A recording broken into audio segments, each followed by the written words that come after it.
German Shepherd puppy chases cop. When he discovers the reason, his world crumbles. Officer Ryan Carter had seen it all in his 10 years with the force: car chases, armed robberies, and high-stakes rescues. But nothing prepared him for what happened that cold November evening.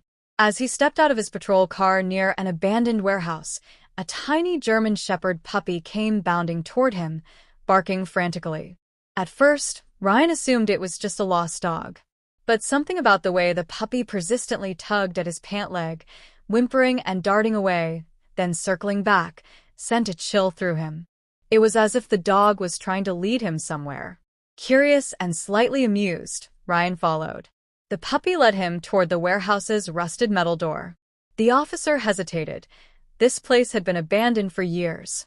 But the puppy scratched and whined at the entrance, its desperate eyes pleading with him. Drawing his flashlight and gun, Ryan carefully pushed the door open. The air inside was thick with dust and an eerie silence. Then he heard it, a faint cry. Not an animal's, but a child's. His heart pounded as he rushed forward. In a dimly lit corner, huddled beneath a pile of old blankets, was a young boy, no older than 6. His face was streaked with dirt, his clothes torn, and his eyes filled with fear. Ryan knelt beside him. "Hey, buddy, it's okay. I'm a police officer. You're safe now." The boy didn't speak, just clung to the puppy, who licked his face reassuringly. That's when Ryan noticed the bruises on the child's arms and the raw rope burns around his wrists. The realization hit him like a freight train. This boy had been kidnapped and left here, abandoned. With shaking hands, Ryan radioed for backup and an ambulance. As he waited, he wrapped his jacket around the trembling child, rage boiling inside him. Someone had done this. Someone had left this innocent soul to suffer. The puppy nuzzled Ryan's hand, and that's when it clicked. This dog hadn't been chasing him for no reason. It had been saving its best friend's life. When the ambulance arrived, Ryan promised the boy he wouldn't leave his side. The child still hadn't spoken a word, but as he was placed on the stretcher, he did something that broke Ryan's heart. He reached out and grasped the officer's hand. Ryan squeezed back, vowing that he wouldn't rest until the people responsible were caught. That night, as he sat in the hospital room watching over the boy and his faithful puppy, Ryan realized something. His world had crumbled, not from despair, but from the overwhelming realization of how much darkness lurked in the world, and how, sometimes, the smallest heroes carried the brightest light. German Shepherd puppy chases cop. When he discovers the reason, his world crumbles.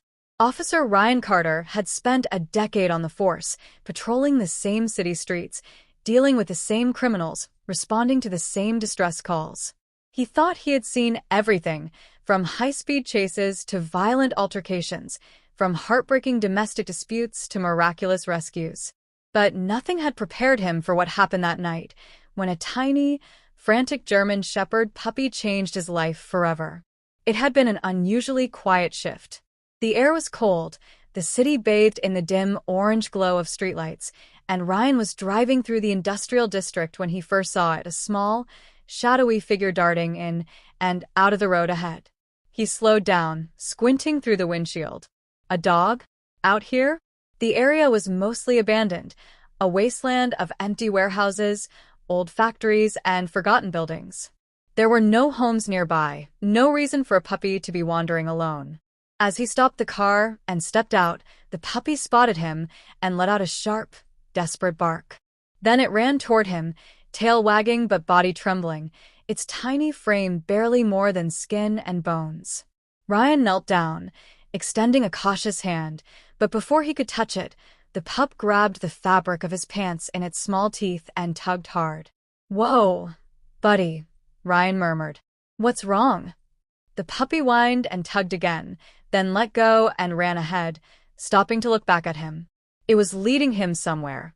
Ryan hesitated only for a second before following. Something about the puppy's urgency made his chest tighten. This wasn't just a lost dog looking for help. This was something else. The pup led him down an alleyway between two abandoned buildings, its little paws kicking up dust. Ryan kept a hand near his gun, senses sharp. The deeper they went, the stronger the smell of mildew and rust became. Then they reached an old warehouse. The puppy scratched at the door, letting out a frantic yelp. Ryan pushed against the metal door. It groaned in protest, rust flaking off as it swung open. He stepped inside, sweeping his flashlight over the darkness.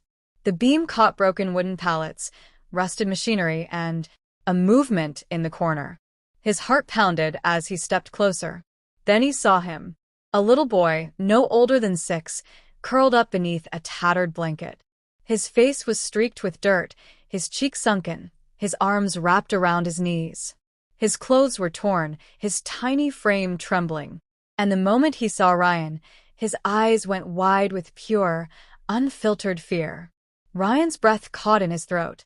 "Hey, buddy," he said gently, lowering himself to a knee. "It's okay. I'm a police officer. You're safe now." The boy didn't respond. He just clung tighter to the blanket, shrinking into the corner. But the puppy, his puppy, ran to him, licking his face, nuzzling him, reassuring him. The boy finally moved, burying his face in the pup's fur. Ryan's gaze dropped to the child's wrists, and his stomach twisted into knots. Raw, red burns circled his thin arms, the kind left by rough rope tied too tight. His little ankles had similar marks. Kidnapped. The words slammed into Ryan's mind like a hammer. Someone had taken this boy, tied him up, and left him here. For how long? His body was frail, his skin too pale, his lips dry and cracked. How much had he suffered? Ryan swallowed hard and reached for his radio. "This is Officer Carter," he said, his voice rough. "I need immediate backup and medical assistance at an abandoned warehouse near 8th and Harbor. Possible child abduction victim. I repeat, child abduction victim. Requesting immediate response." The boy flinched at the sound of the radio. Ryan quickly switched it off. "It's okay, kid," he whispered, shrugging off his jacket and wrapping it around the boy's trembling body. "You're safe now. No one's gonna hurt you anymore." Still, the boy said nothing. But as Ryan carefully reached out, the child surprised him. With weak, shaking fingers, he grasped Ryan's hand. A small, fragile touch, but enough to send a lump straight to Ryan's throat. He squeezed back, a silent promise. The puppy whined, resting its head against the boy's lap. Sirens echoed in the distance. Ryan didn't let go. The hospital smelled sterile, the fluorescent lights casting a cold glow over everything. Ryan sat in a plastic chair beside the hospital bed, watching as the little boy, now clean, dressed in fresh hospital pajamas, slept soundly, the puppy curled up beside him. The doctors said he was malnourished and dehydrated, but otherwise unharmed. Physically, at least. The emotional scars? Those would take time. No one knew his name. He hadn't spoken a single word. The police were searching missing child reports, but so far no matches. No one had come forward looking for him. Ryan leaned forward, rubbing his temples. The thought made his stomach churn. Where were his parents? Who had taken him? And why had they left him to die in that warehouse? He didn't know. But one thing was clear. He wasn't going to stop until he found out. The puppy stirred, lifting its tiny head to gaze at Ryan with big, intelligent eyes. As if it understood everything. As if it had known, all along, that it had to find help. Ryan exhaled and reached out, scratching behind the pup's ears. "You saved his life, little guy." The dog wagged its tail, its eyes never leaving Ryan's. A knock at the door made Ryan glance up. His partner, Detective Lisa Monroe, stepped inside. "We got something," she said, her voice tight. Ryan stood immediately. "Tell me." Lisa handed him a file. Security footage from a gas station 2 blocks from the warehouse. A van matching an Amber Alert case from last month. Ryan's grip tightened. "The driver?" Lisa's jaw clenched. "Still unidentified. But we're running plates now." Ryan's world narrowed to a single focus. Find them. Find the people who did this. Make sure they never hurt another child again. He looked back at the sleeping boy, then at the tiny German Shepherd pup that had led him here. "You're safe now," Ryan whispered. But even as he said it, he knew this wasn't over. Not yet. The weight of the case pressed against Officer Ryan Carter's chest like a cinder block. The little boy, still nameless, had slept through the night in the hospital bed, his tiny German Shepherd puppy never leaving his side. Every few hours, the pup would lift its head, check on the boy, and settle back down as if keeping guard. Ryan sat beside them, sipping his third cup of bad hospital coffee, unable to shake the images in his mind. The bruises, the rope burns, the way the boy had clung to his hand like it was the only thing tethering him to safety. Detective Lisa Monroe's discovery about the van had been the first real lead. An Amber Alert case from last month. A 6-year-old boy named Daniel Reeves had been taken from a park while his mother was distracted by a phone call. Surveillance footage had caught the grainy image of a dark van speeding away, but no license plate had been visible, and the case had quickly gone cold. Now, weeks later, the pieces were falling into place. If this was Daniel, someone had kept him alive all this time before abandoning him to die in that warehouse. But why? And where had they gone now? Ryan stood up, stretching his aching muscles. He had seen a lot of darkness in his years as a cop, but this case felt different. Personal. Maybe it was the way the kid had looked at him, that desperate, silent plea for help. Maybe it was the puppy's unwavering loyalty, the way it had braved the streets alone to find someone, anyone, who would listen. Either way, Ryan wasn't about to let this case slip through the cracks. Just as he was about to step out for some fresh air, the boy stirred. His tiny fingers twitched, his breathing hitched, and then his eyes fluttered open. Ryan froze. The boy's gaze darted around the room, filled with fear and confusion. His first instinct was to curl into himself, but the puppy immediately scrambled to his side, licking his face in reassurance. Slowly, his body relaxed. Ryan took a cautious step forward. "Hey there, buddy," he said softly. "You're safe. You're in the hospital. No one's going to hurt you." The boy didn't respond. His lips parted as if he wanted to say something, but no sound came out. His fingers clutched the blanket tightly. Ryan pulled up a chair, sitting at eye level. "My name's Ryan. I'm a police officer. Do you remember what happened?" The boy's wide brown eyes locked onto his, filled with hesitation. Then, barely above a whisper, he spoke for the first time. "Shadow." Ryan blinked. "Shadow." The boy reached out, placing a hand on the puppy's small head. "His name is Shadow." Ryan felt a strange tightness in his throat. After all this time, after all this trauma, the first word the kid said wasn't his own name. It was the name of the dog that had saved him. "That's a good name," Ryan said, nodding. "Shadow's a hero." The boy swallowed hard, his tiny fingers threading through the puppy's fur. He found you." Ryan smiled. Yeah. "He ran right up to me and wouldn't take no for an answer.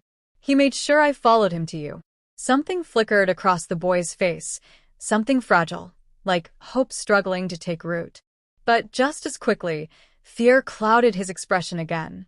He glanced toward the door, as if expecting someone to come through and drag him back into the darkness. Ryan noticed. He leaned in slightly. "No one's coming for you, okay? The bad guys are gone. But I need your help to make sure they don't hurt anyone else. Can you tell me your name?" The boy hesitated. Then, in a voice so small it was almost lost in the beeping machines around them, he whispered, "Daniel." Ryan let out a slow breath. Daniel Reeves. The missing boy. The pieces were finally locking into place. Before he could respond, the door swung open, and Detective Lisa Monroe walked in with a determined look on her face. "Ryan, we need to talk," she said, glancing at Daniel. "Alone." Ryan frowned but nodded. "I'll be right back, buddy." Daniel shrank into the pillows, eyes wary as Ryan and Lisa stepped into the hallway. Lisa handed him a file. "We ran the plates from the security footage. Got a match. The van belongs to a rental company, reported stolen 2 weeks ago. But here's the kicker. We traced its last known location to an abandoned farmhouse 20 miles outside the city." Ryan's jaw tightened. "You think they're still there?" Lisa exhaled. "Maybe. Or maybe they cleared out after ditching Daniel. Either way, we need to move fast." Ryan didn't hesitate. "Let's go." Within an hour, Ryan, Lisa, and a team of officers were geared up and en route to the farmhouse. The sun was setting, casting long shadows over the fields as they approached. The property looked deserted, peeling paint, overgrown grass, a collapsed barn in the back, but something felt off. Ryan's instinct screamed at him. This wasn't just some abandoned house. Guns drawn, they moved in. The front door creaked as Ryan pushed it open, the smell of damp wood and decay filling his nose.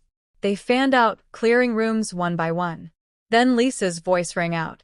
"Ryan." "Basement door." Ryan sprinted over. The basement door was padlocked from the outside. Someone had been keeping it sealed shut. Without hesitation, one of the officers used a crowbar to snap the lock. Ryan yanked the door open, his flashlight cutting through the darkness. A sound. A faint rustling. Then, a muffled cry. Ryan's heart pounded as he descended the stairs, gun raised. As his light swept across the basement, his breath caught. 4 children. 4 terrified, malnourished children, huddled together in the corner, their hands bound with zip ties, their eyes filled with fear. Ryan immediately holstered his weapon. "We've got multiple victims," he called up to the others. "Get paramedics down here now." The children flinched as Ryan approached, their small bodies shaking. "It's okay," he said gently. "I'm a police officer. We're here to take you home." One of the children, a girl no older than 8, managed a weak whisper. "They said they'd come back," she rasped. "They said they'd take more kids." Ryan's stomach twisted. This wasn't just one kidnapping. This was bigger. And the monsters behind it? They were still out there. The discovery of the 4 children in the basement sent shockwaves through the team. The farmhouse, once thought to be a dead end, had become a crime scene far darker than anyone had expected. Officer Ryan Carter crouched down, his pulse hammering in his ears as he took in the terrified faces of the children. They were all malnourished, their eyes sunken with exhaustion and fear, their wrists raw from being bound for who knows how long.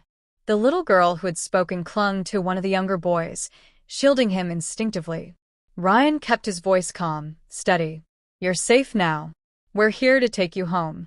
The other officers began carefully cutting the zip ties, offering blankets and water as the children trembled from cold and trauma. Ryan turned back to Lisa, whose face was pale but determined. "We need to find out who's behind this," she muttered. "This isn't just one abduction case. This is a trafficking ring." Ryan's grip on his radio tightened. "Dispatch, we need forensic teams and child services at the farmhouse. Multiple victims found. We may have stumbled onto an active trafficking operation." A chilling thought hit him. If these kids were here, how many more had been taken? How many hadn't been found? Then another realization struck him. Daniel. He turned abruptly to Lisa. They dumped Daniel in that warehouse. Why? Why leave him behind, but keep these kids? Lisa frowned. Maybe he was sick. Maybe he saw something he wasn't supposed to. Or maybe, she paused, eyes narrowing. Maybe someone helped him escape. Ryan glanced back at the frightened children. Daniel's puppy, Shadow. He led me straight to him. What if Shadow was never supposed to get out? What if Daniel ran and Shadow followed? And instead of chasing them, the kidnappers cut their losses and left him to die. Lisa's expression hardened. Then they're more ruthless than we thought. The children were escorted out of the basement, carried gently by paramedics and officers.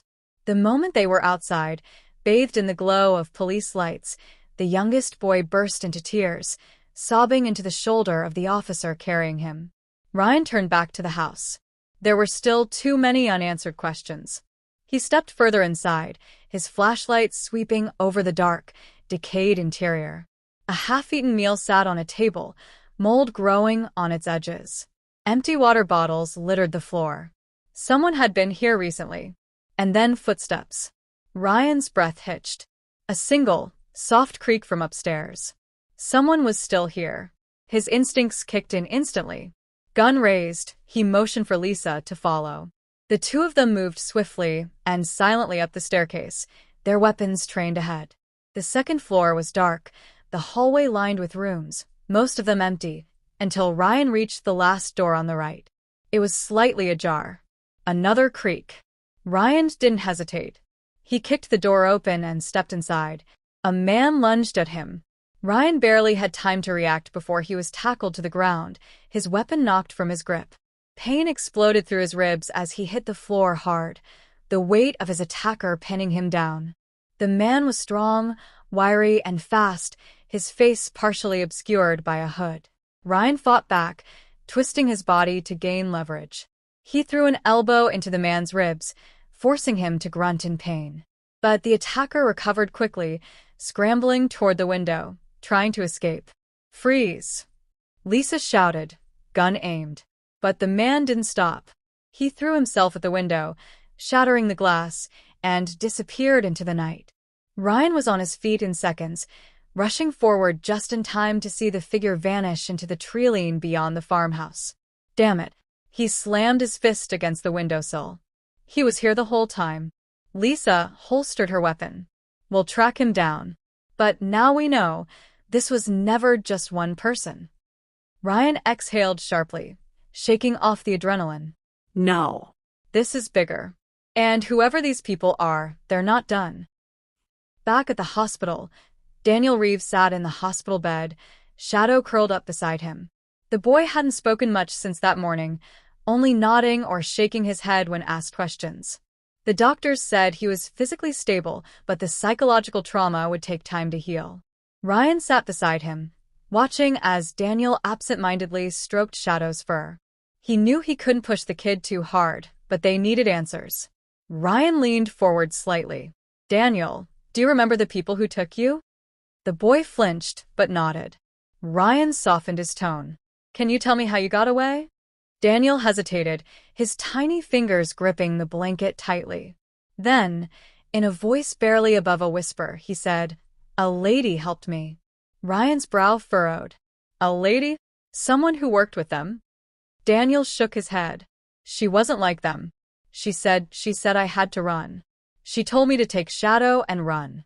Ryan felt a chill crawl up his spine. There was someone on the inside. Someone who had risked everything to let Daniel go. "Do you remember what she looked like?" he asked gently. Daniel nodded. She had long hair, dark hair, and she had a scar. "A scar?" Daniel traced his finger across his cheek. "Here." Ryan exchanged a glance with Lisa, who had been quietly listening. A woman with a scar. Someone who had been part of the operation but had a conscience. Lisa leaned in. "Daniel, do you know her name?" The boy bit his lip, thinking. Then softly he said, "Lena." Ryan and Lisa locked eyes. They finally had something. A name. A lead. And if Lena was still alive, she was in danger. Ryan took a deep breath, his mind racing. Whoever these people were, they hadn't stopped hunting. Daniel had escaped, but what about the other children? How many more were still out there, trapped in the clutches of these monsters? One thing was certain. This case was far from over. In fact, it was only just beginning. Chapter 2. The Hunt Begins. Ryan Carter didn't sleep that night. The image of Daniel's terrified eyes and the bruises on his frail body haunted him. Every time he closed his eyes, he saw the shadowy figure disappearing into the treeline, the shattered window, the basement filled with helpless children. This was no ordinary case. This was a war. By morning, the police department was a frenzy of activity. The farmhouse had been sealed off, forensic teams were combing through every inch of it, and an emergency task force had been assembled. Lisa stood beside Ryan in the conference room, flipping through the thin file they had on the case so far. "We got the kids' statements," she said. "All 4 of them say they were taken at different times from different states. This operation is bigger than we thought." Ryan nodded grimly. "And the woman Lena? Any leads?" Lisa shook her head. "Not yet. No missing persons reports matching her description, no criminal records.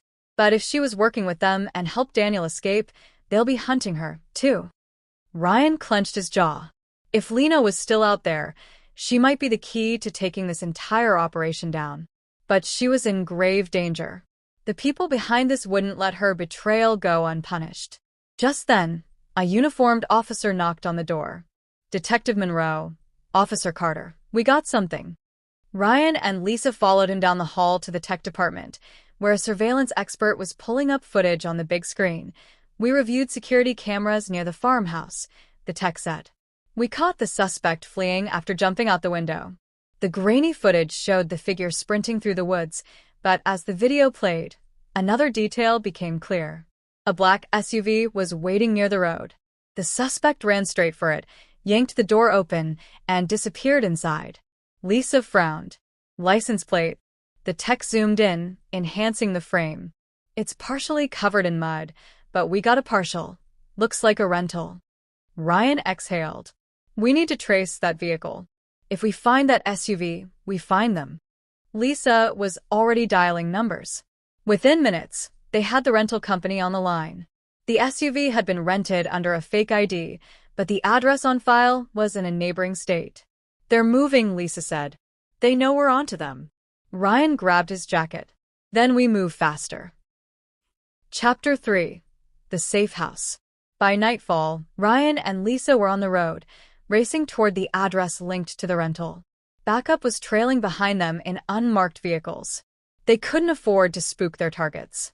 As they neared the location, Lisa checked the GPS. It's an old motel off the highway. If they're hiding out, it's temporary. Ryan's hands tightened on the wheel. They had one shot at this. If the kidnappers got away, they might never surface again. They pulled into the parking lot, engines off, lights dimmed. The motel was barely operational. Only a few rooms had lights on. The air smelled of gasoline and cheap cigarettes. Lisa pointed. That SUV. It was parked near the farthest room, its tires caked in fresh mud. Ryan's pulse quickened. They moved in silently, guns drawn. Lisa took one side of the door, Ryan the other. With a quick nod, Lisa rapped on the wood. A tense moment passed. Then movement inside. Ryan kicked the door in. A man bolted from the bed, scrambling for a weapon. Ryan was faster. He tackled the suspect, slamming him against the wall. Where are they? Ryan growled. The man struggled, but Lisa pressed her gun against his head. Don't make this worse. The suspect, a wiry man in his 40s with sunken eyes and a jagged scar on his cheek, sneered. You're too late. Ryan's blood ran cold. What do you mean?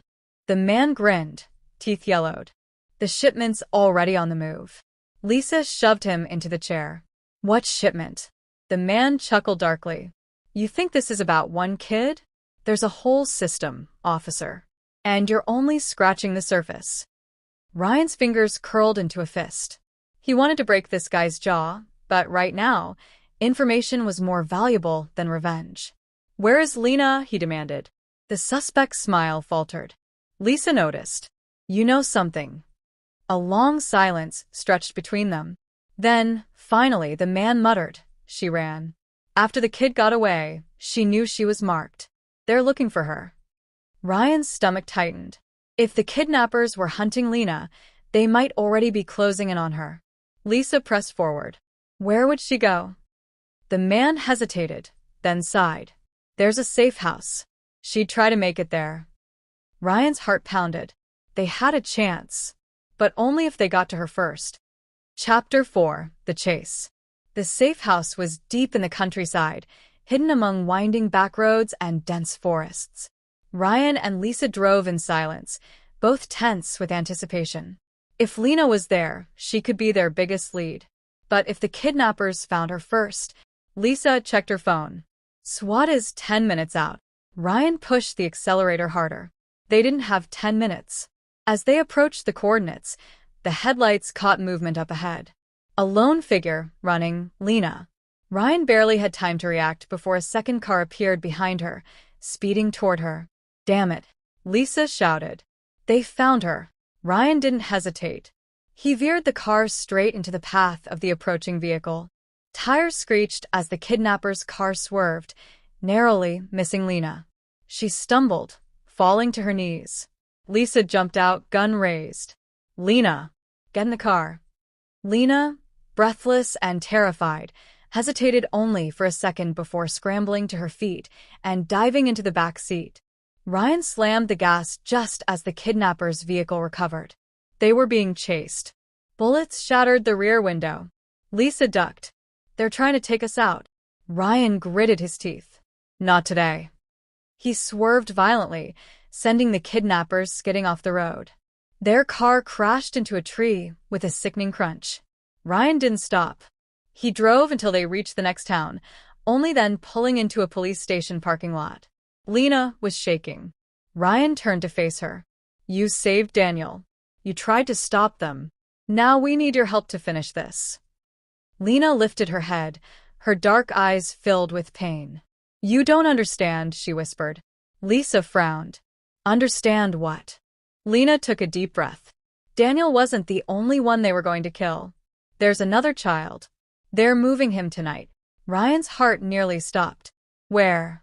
Lena's voice was barely audible. A cargo ship. Midnight. If we don't stop them now, we never will. Chapter 5. Race Against Time. Ryan Carter had been in high-stakes situations before, but nothing compared to this. A child's life hung in the balance. Every second that passed brought the traffickers closer to their escape. The cargo ship Lena had mentioned was a moving target. If they didn't stop it before it left port, that child would vanish forever. Inside the police station, Lisa was already barking orders, coordinating with the Coast Guard and local SWAT teams. Lena, still trembling, sat at the edge of the interrogation room, her hands clutching a cup of coffee she hadn't touched. Ryan crouched beside her. You did the right thing coming to us, he said. But I need to know everything. Who's running this? Lena swallowed hard. It's bigger than you think. The man who calls the shots, they call him the broker. No one knows his real name. He buys and sells children like property. She shuddered. The ship is just one part of the operation. They move the kids between warehouses, never keeping them in one place for too long. If we don't stop this shipment, they'll disappear. Ryan exchanged a glance with Lisa. This wasn't just about one child. This was an international network, a monstrous machine built on human suffering. Lisa's phone buzzed. She answered and listened for a moment before nodding. The Coast Guard is mobilizing, but they need a precise location. She looked at Lena. Where is the ship docked? Lena hesitated, then finally said, Pier 17. They're set to leave at midnight. Ryan checked his watch. 10:43 p.m. They had just over an hour. Chapter 6. Pier 17.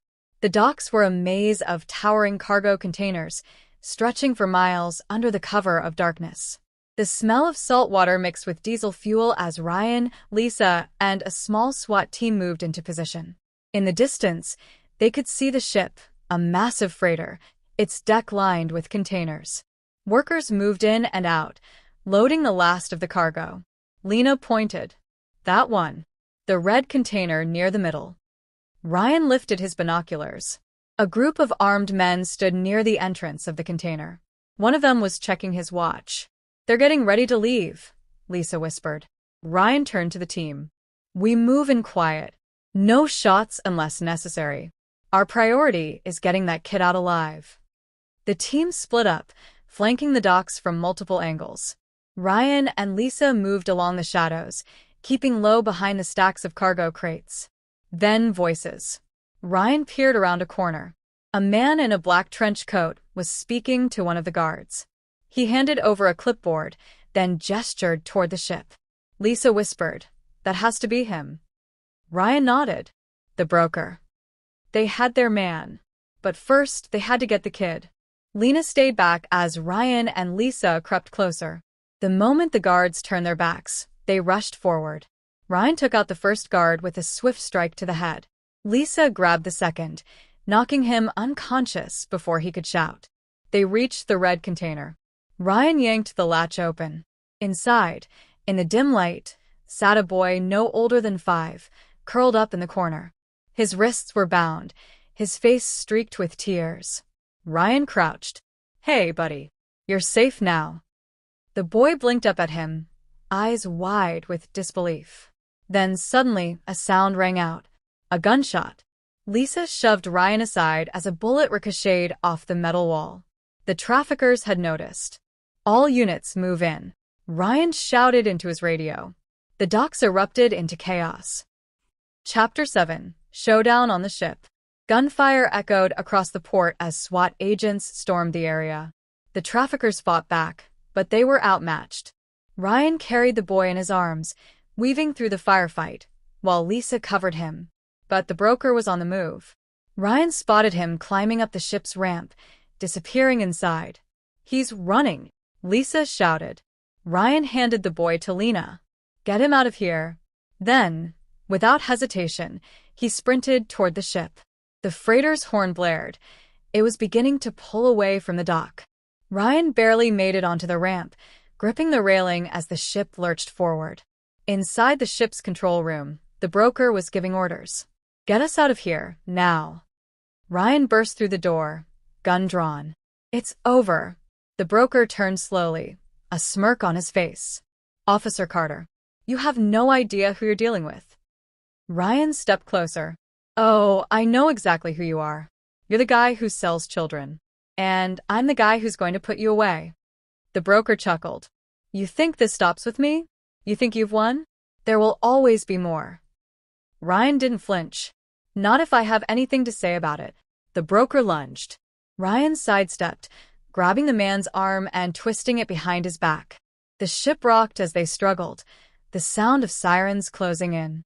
Then, Ryan shoved him forward. The broker tripped over the control panel, crashing into the ship's console. A loud, metallic groan filled the air. The ship had lost control. Ryan grabbed the radio. "This is Officer Carter. The ship is compromised. Get Coast Guard on it now." The broker tried to escape, but Ryan tackled him to the floor, pinning him down. Moments later, SWAT officers stormed the control room. "It's over," Lisa said, cuffing the broker. "You're done." The broker glared at them. "You think prison will stop me?" Ryan leaned in. No. "But justice will." Chapter 8. The Aftermath. The ship was seized. The traffickers were arrested. And the children, the ones they had saved, were finally free. Daniel was reunited with his family. The little boy from the ship was placed in protective custody. As for Ryan, he stood by the hospital window, watching as Lena sat beside Daniel, stroking Shadow's fur. Lisa walked up beside him. "We did good, Carter." Ryan nodded. Yeah. "But it's not over. We won." Ryan looked down at his phone. An encrypted message had just arrived. "There are more. Be ready." No name. No sender. But Ryan already knew. The fight wasn't over. It was just beginning. Chapter 1. A Cry in the Night.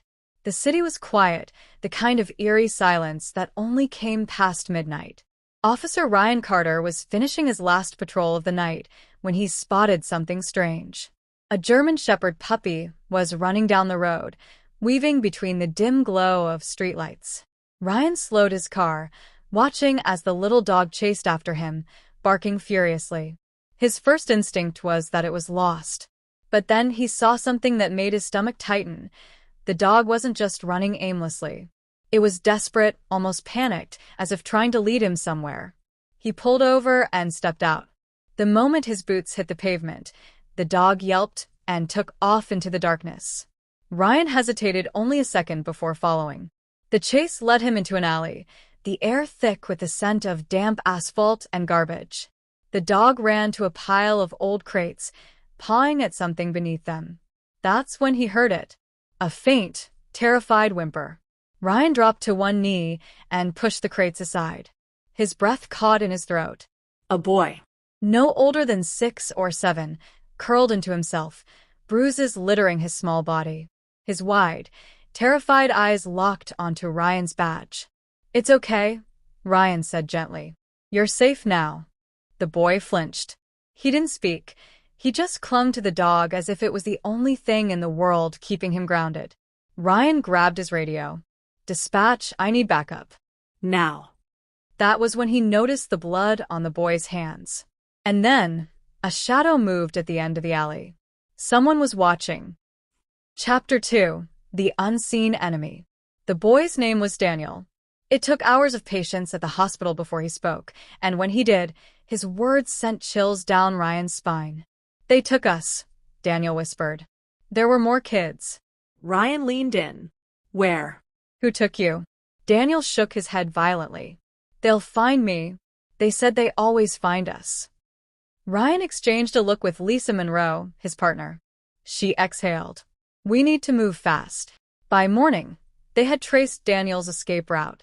It led to an abandoned farmhouse on the outskirts of the city. A SWAT team was deployed, but when they breached the doors, Lisa sighed. No. But at least tonight, the place was empty. No children. No captors. Just the faint stench of gasoline, and something worse. Ryan, Lisa called, standing near a door that led to the basement. You need to see this. Ryan stepped inside and felt his stomach drop. Dozens of small shoes lined the floor. Some were clean, some weren't. A child trafficking ring. And they had just missed them. But there was one sign of hope. Blood. A fresh trail leading out the back window. Someone else had escaped. And they needed to find them before the traffickers did. Chapter 3. The hunt begins. Ryan and Lisa worked tirelessly, combing through traffic cameras, missing persons reports, anything that could give them a lead. Then, finally, a breakthrough. Security footage from a gas station 2 miles from the farmhouse. A woman, disheveled, bruised, carrying a bag. She walked straight to a payphone, dialed a number, then disappeared. Ryan's gut told him this was their survivor. Lisa traced the phone call. It led to a motel on the edge of town. They didn't waste a second. Chapter 4. The Woman in the Shadows. The motel was barely standing, its neon sign flickering with exhaustion. Room 107. That's where she was. Ryan knocked. Police. We just want to talk. Silence. Then, a quiet shuffle inside. Lisa gave him a look. Ryan sighed. We're coming in. The door wasn't locked. They pushed inside. A gun was pointed at them. The woman stood in the corner, her hands shaking. Put it down, Ryan said calmly. We're here to help. She didn't move. Lisa took a step forward. You called someone from that payphone. Who was it? The woman swallowed hard. No one's safe. Not even you. Ryan softened his voice. You helped Daniel escape, didn't you? The woman's eyes flickered. Lisa pressed. And now they're after you. A long silence. Then the woman finally whispered, There's another child. Ryan's blood ran cold. Lisa stiffened. Where? The woman's lips trembled. They're moving him tonight. A cargo ship. Pier 17. Ryan didn't waste a second. He grabbed his radio. We need backup at Pier 17 now. The woman let out a shaky breath. If you don't stop them, you'll never see him again. Chapter 5. The Final Stand. Pier 17 loomed before them, a skeleton of steel and concrete. The ship was massive, its engines already rumbling. Time was running out. Ryan and Lisa moved in with SWAT, their steps silent against the dock. They spotted the container, red, just like Lena said. Armed guards stood outside. Ryan didn't hesitate. He signaled. The takedown was swift. The guards never saw it coming. Lisa unlocked the container and flung the doors open. A boy, no older than 5, sat in the corner, trembling. We got him, Lisa breathed. Ryan lifted the child into his arms.